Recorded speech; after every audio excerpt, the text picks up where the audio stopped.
Welcome back to another Muscle Minute at MuscleMentor.net. I'm Brad Hall, and this is Justin Harris, and now we're going to talk about how your protein can actually be a carbohydrate. Yes, and that's what people don't realize is most of the protein you eat is not used as a protein. In fact, the vast majority of the protein you eat is actually used as a carb source.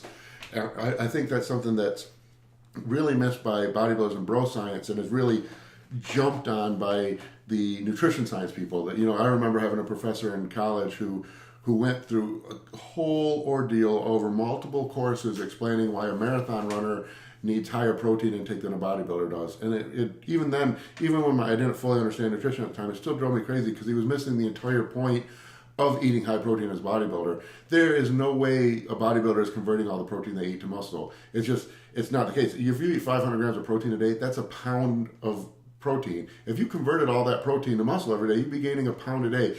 And no one that I know of has put on 365 pounds of contest weight in a year, And so what you're really doing is, yes, that protein is primarily used as a carbohydrate source. That's just the way it is. We're not converting 500 grams of protein to muscle. Most of it goes through gluconeogenesis, gets used as a carb source. Some of it gets converted to fat eventually if you're eating too many calories. But that protein is not being used to synthesize new muscle, most of it. Now, the reason we want high protein and the reason we want constant protein supply in multiple meals with protein count is because when protein synthesis can occur, when the trigger for protein synthesis is there, it can only occur if protein of all 20 amino acids are in the bloodstream. And that's why a high protein diet is important, because by eating a high protein diet with 6 meals a day of high protein content, that means our blood amino acid level is constant and high, and all 20 amino acids, or certainly all essential amino acids, are in the bloodstream constantly. So when this part of the body says, I'm going to convert, protein synthesis can occur in my chest today after my chest workout, we want those amino acids floating around. And that can only really occur if you eat a high protein diet. Now, if you convert even 20 grams of protein a day, so you're a bodybuilder eating 500 grams of protein a day, if only 20 grams of that gets converted to new muscle, which is hardly any, that's a fraction of 500 grams, that's 70 or 75 pounds in 5 years. And so that is about what the top guys, the guys like Justin Compton, who gained 70 pounds of contest weight over the course of 5 years, they are only converting about 20 grams of protein to new muscle every day.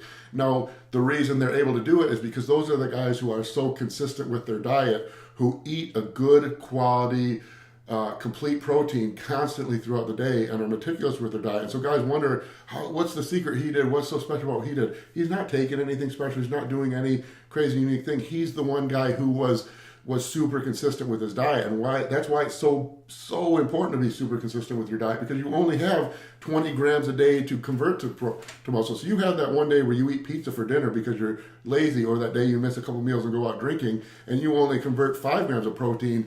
That's a 75% reduction in muscle growth that day. It's not that one meal makes a small difference as, it's only one meal in 5. That can make a huge difference. And those small differences over the course of multiple days, a couple days a week, over year after year, is why guys like Justin Compton or Ronnie Coleman blow up outside of their training and gear and nutrition. But it's that consistency that makes the difference.